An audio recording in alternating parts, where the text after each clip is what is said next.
Emma walked into the pasture. The 7-foot bull turned toward her. Everyone watching held their breath. The ranch hands had quit. The neighbors demanded he be removed. 3 people were on radios, ready to pull her out. The giant bull named Edgar, inherited from her uncle, had spread fear across the entire Montana Valley. And now she was walking straight toward him. But what the terrified community didn't know, what even Emma was about to discover, was that Edgar wasn't what everyone assumed. The size that made him look like a monster was hiding something no one had bothered to investigate. When the genetic tests came back, when Emma finally touched his massive shoulder, when the truth was revealed, it didn't just save one bull. It transformed an entire ranch, proved an entire community wrong, and showed that what we fear most might be exactly what we need. This is the story of Edgar, the giant everyone wanted gone, who became worth more than everything they owned. The bull's name was Edgar, and his story began in the frozen plains of Alberta, Canada, on a ranch that no longer existed. Ricardo Sulman had been a man obsessed with a single vision: to breed the largest cattle in North America. For 30 years, he'd selected only the biggest bulls, the tallest cows, breeding generation after generation for size above all else. His neighbors thought he was mad. Agricultural experts said it was impractical. But Ricardo kept breeding, kept selecting, kept pushing the boundaries of what cattle genetics could produce. Edgar was born on a February morning so cold, the veterinarian's hands went numb while checking the calf. Even at birth, he was massive, 140 pounds, nearly double the size of a normal Angus calf. By his first birthday, Edgar stood 5 feet at the shoulder. By his second, he was 6 feet. By his third year, he'd reached 7 feet tall and weighed over 2,000 pounds. Ricardo Sulman stood in his barn that third winter, looking at the bull he'd spent a lifetime trying to create, and realized he'd succeeded too well. Edgar was magnificent, powerful, perfectly proportioned, healthy in every way. But he was also terrifying to everyone who saw him. Ranch hands refused to work near him.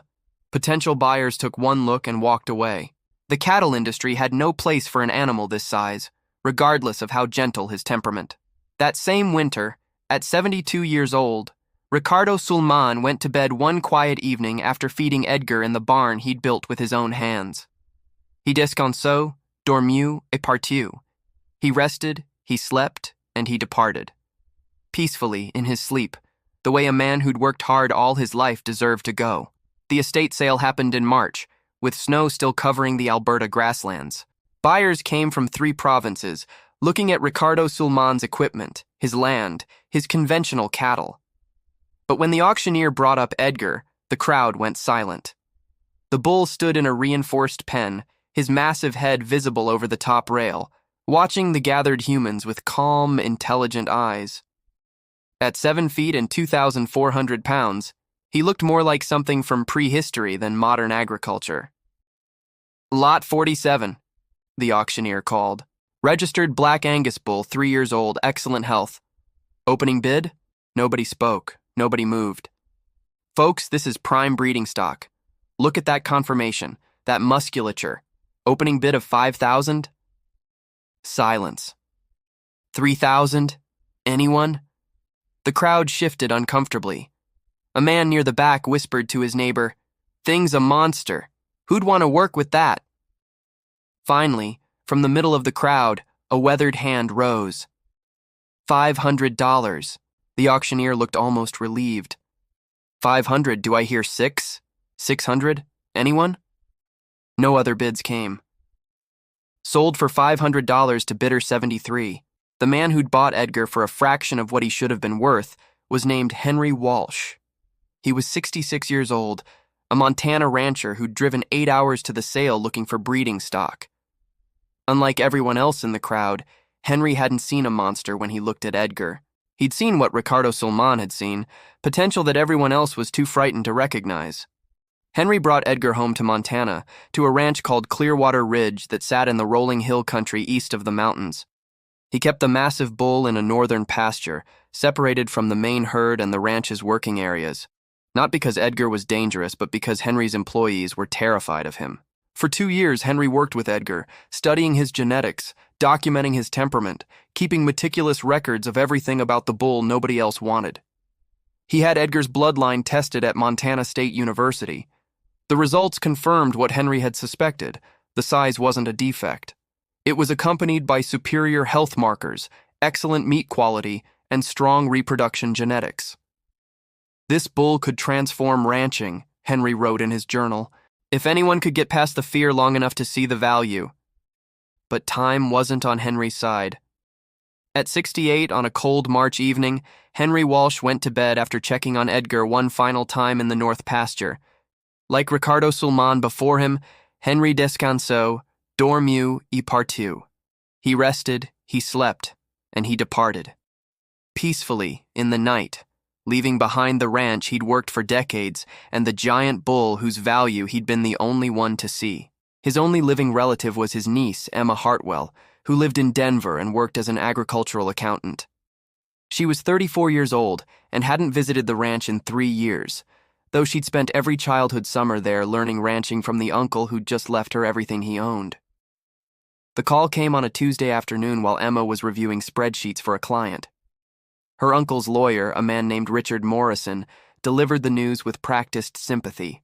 "I'm very sorry for your loss, Ms. Hartwell. Your uncle spoke of you often. He left his entire estate to you, the ranch, the property, and specifically, he wanted me to tell you about 2 things in particular: a bull named Edgar and a 1967 John Deere tractor that was his pride and joy.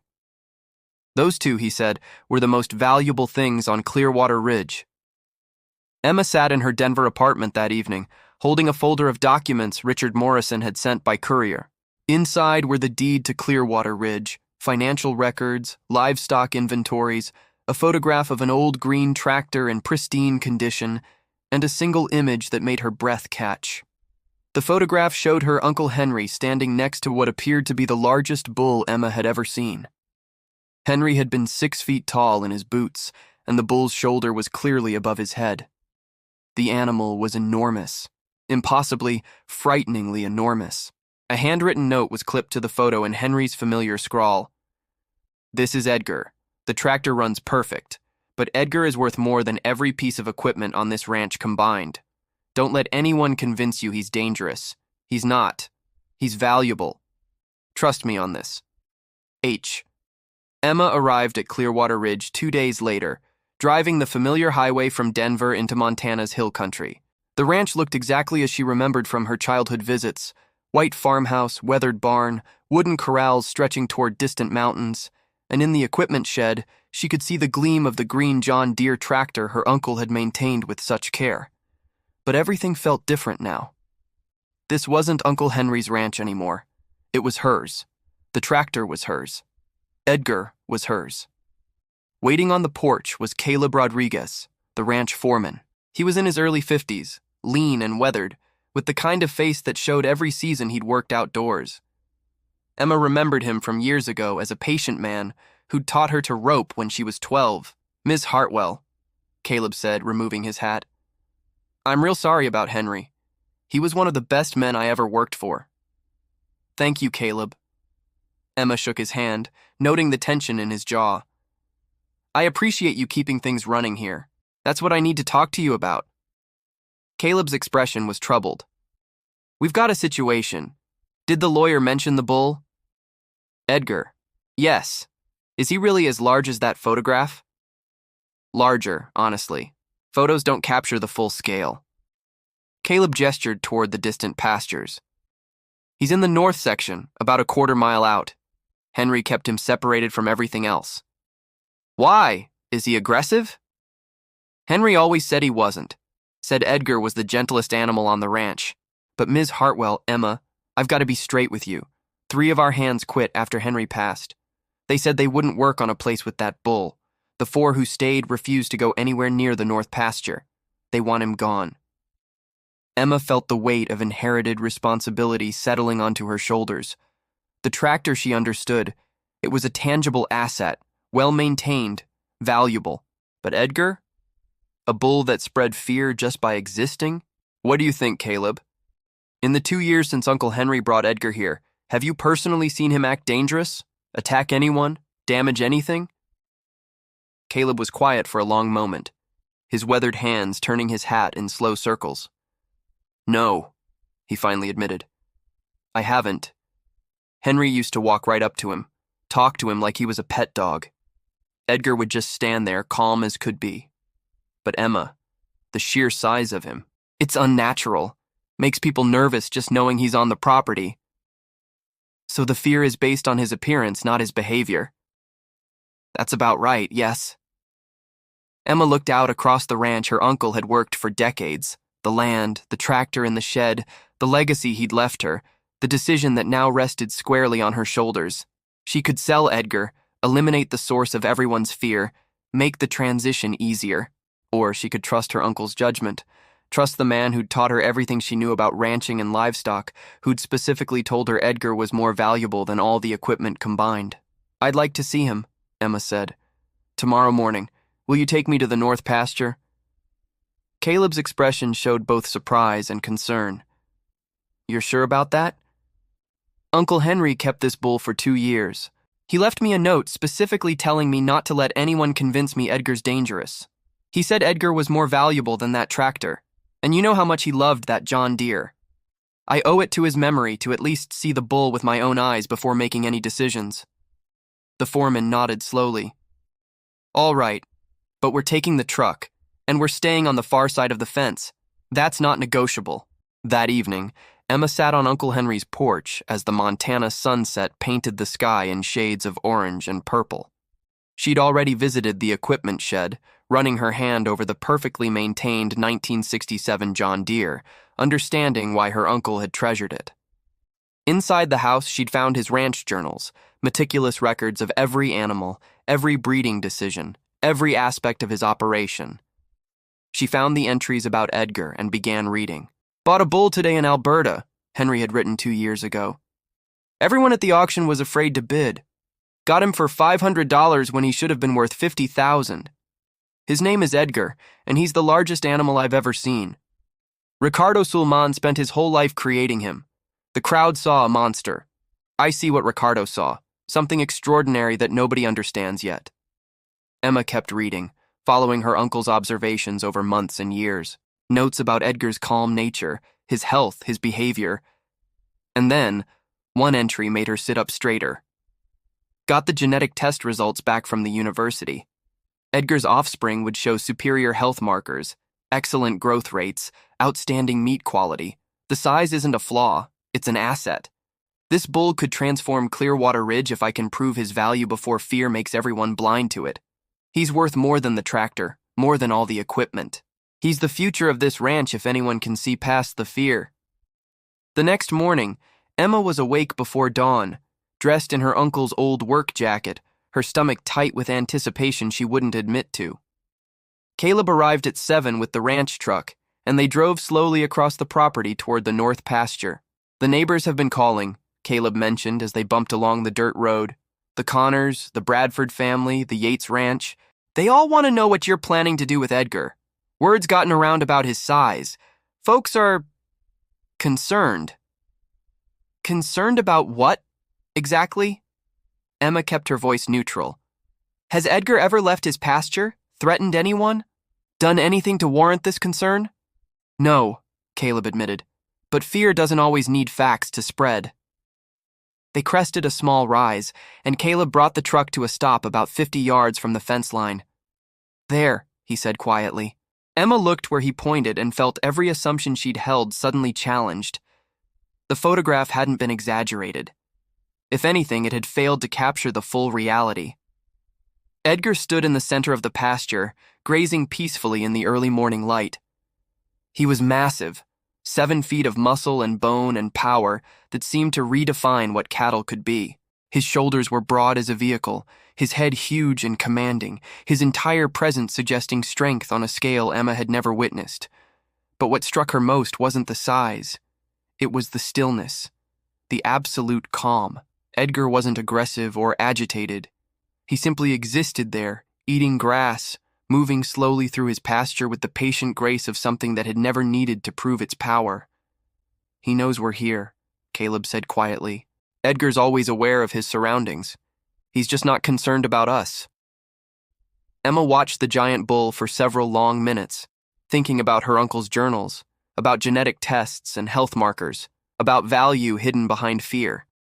She thought about the tractor in the shed, beautiful, well-maintained, clearly valuable. And then she thought about her uncle's words. Edgar is worth more than every piece of equipment on this ranch combined. Tomorrow, she said, I want to review all of Uncle Henry's breeding records. Everything he documented about Edgar's genetics, temperament, and potential.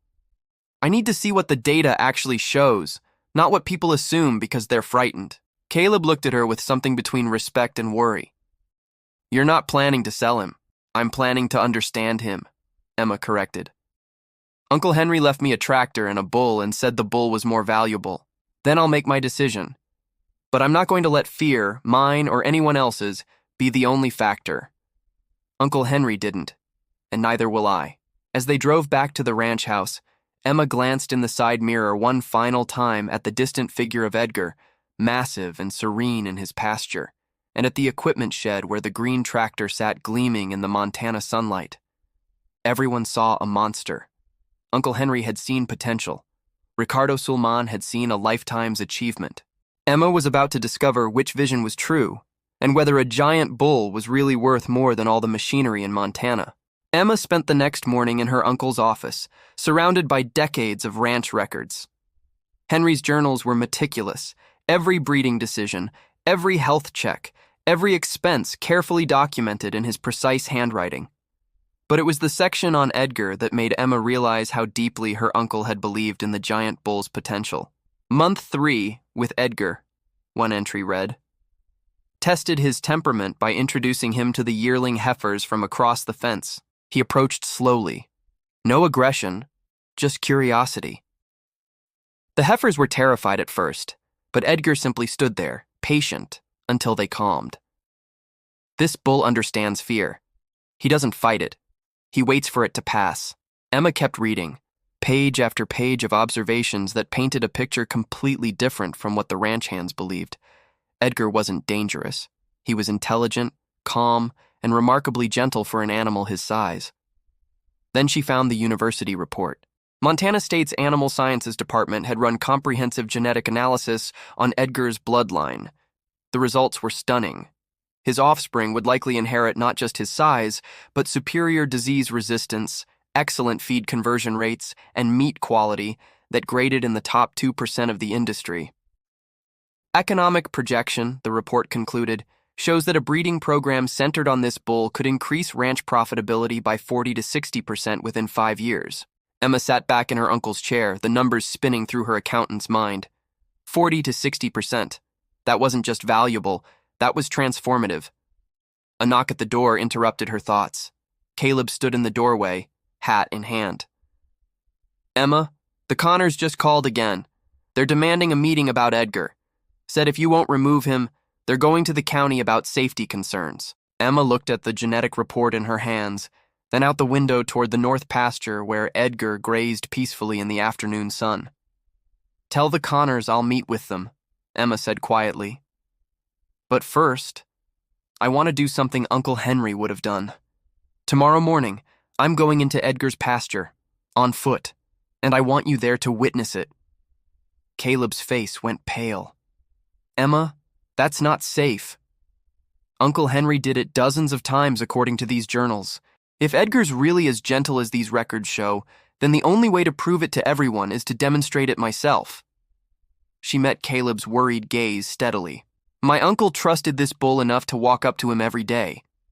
If I'm going to keep Edgar, I need to show that same trust. And if I'm going to ask the hands to work on a ranch with him, I need to prove there's nothing to fear. Caleb was silent for a long moment. Finally, he nodded. All right. But we do it carefully, slowly, and at the first sign of trouble. At the first sign of trouble, we leave, Emma agreed. But Caleb, I don't think there will be trouble.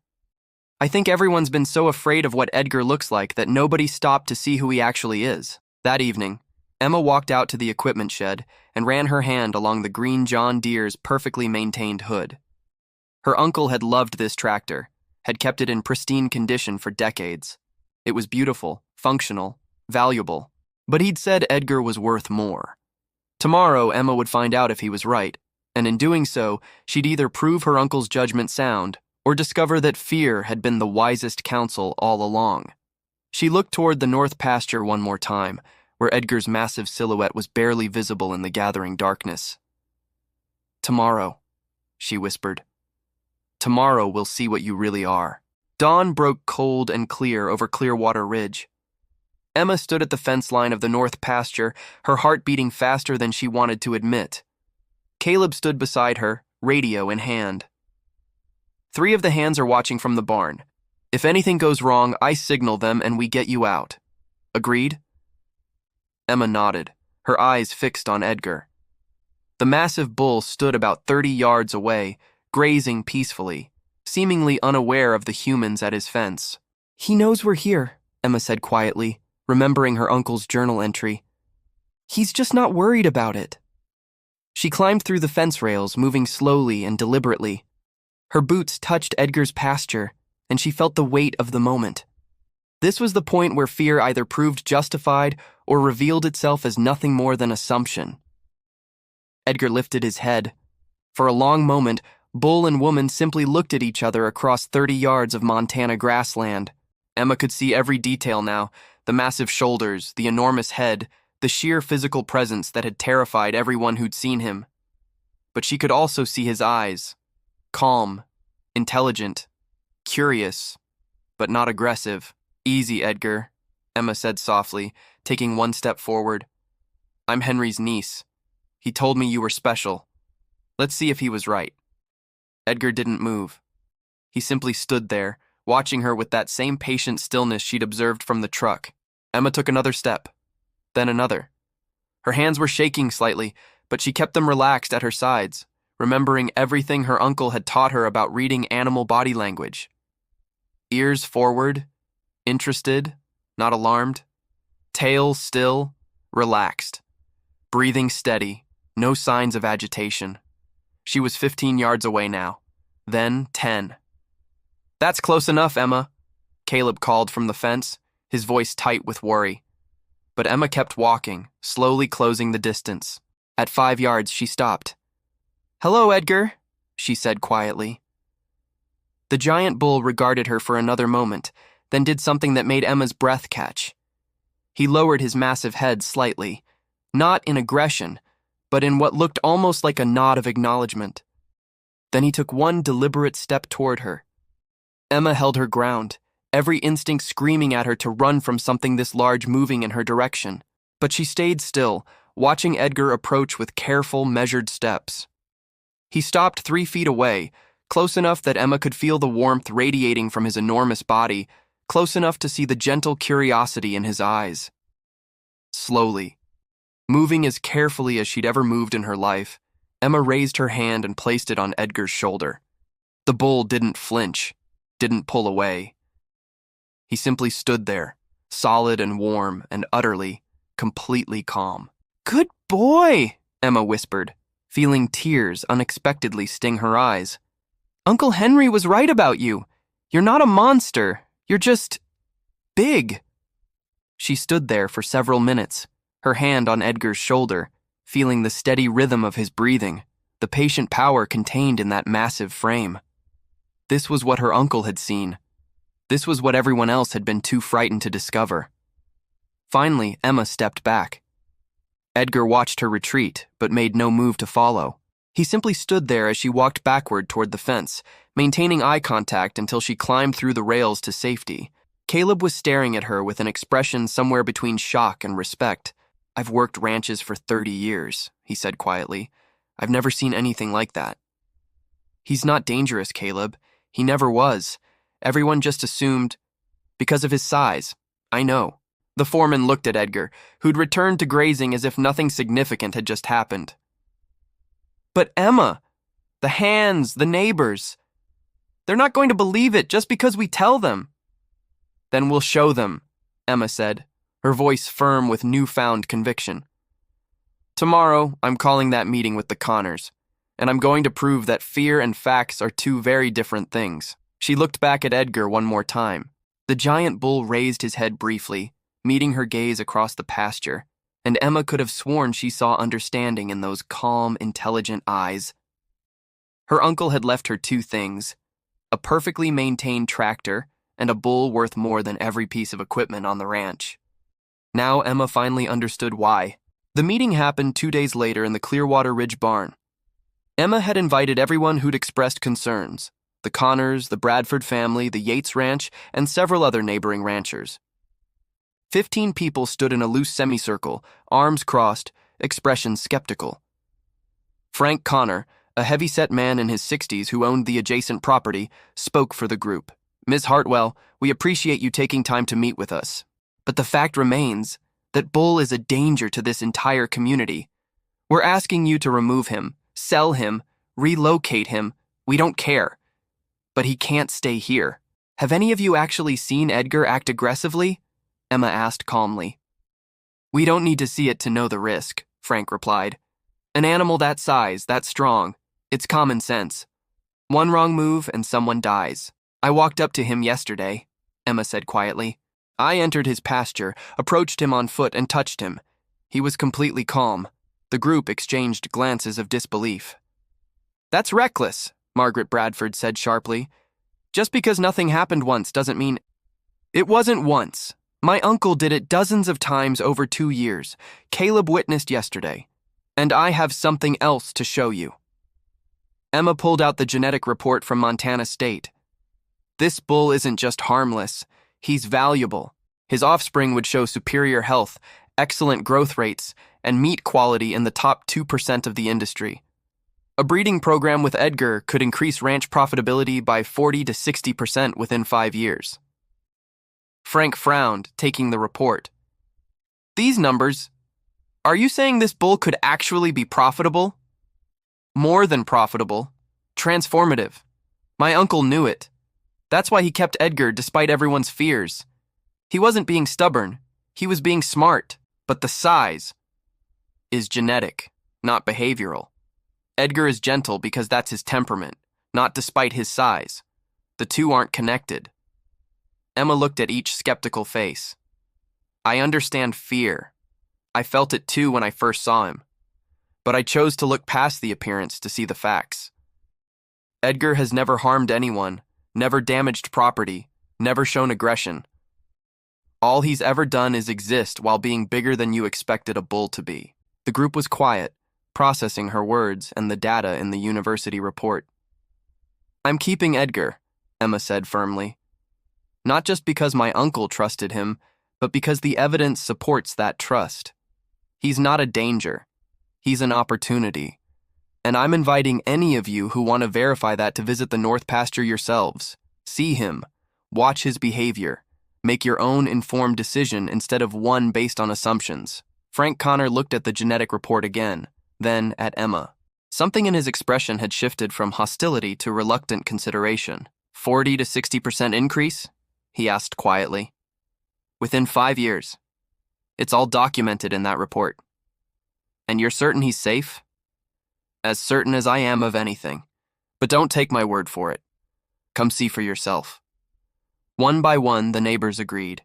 Over the following week, Emma took each family to Edgar's pasture, demonstrated his calm temperament, shared the genetic data, and watched fear transform into cautious interest. The Connors became the first to inquire about breeding rights. The Bradfords followed. Within a month, Emma had breeding contracts that would sustain Clearwater Ridge for years to come. The giant bull that everyone wanted gone became the foundation of something remarkable, not through force or spectacle, but through patient demonstration that facts mattered more than fear. Edgar had proven his value not by changing who he was, but by waiting for someone brave enough to see him clearly. 6 months after that barn meeting, Emma stood beside the green John Deere tractor, watching Edgar graze in the North Pasture with 12 healthy calves following him. Every single one showed the superior genetics the university had predicted: strong, healthy, growing faster than conventional cattle. Buyers from 4 states had placed orders for offspring. Clearwater Ridge was thriving in ways Uncle Henry had only dreamed possible. Caleb approached, a satisfied smile on his weathered face. "The hands are calling him the gentle giant now. Hard to believe they were terrified 6 months ago." Emma nodded, thinking about how fear had nearly cost them everything. They just needed to see him for who he really was, not what they assumed. That evening, she walked to Edgar's pasture one final time. The massive bull approached the fence calmly, recognizing her now as surely as she recognized him. "Uncle Henry was right about you," Emma said softly, reaching through the rails to touch his shoulder. "You were worth more than the tractor, more than all the equipment. You were the future of this ranch." Edgar made a low, peaceful sound, and Emma smiled. The giant bull had taught an entire community that value isn't determined by appearance, that fear and facts are different things, and that patience and truth always outlast panic and assumption. Ricardo Sulman had bred him. Henry Walsh had believed in him, and Emma had proven him. But Edgar had simply been himself all along, waiting quietly for someone brave enough to see past the fear and recognize what was really there. A gentle giant who'd transformed everything by doing nothing more than existing exactly as he was.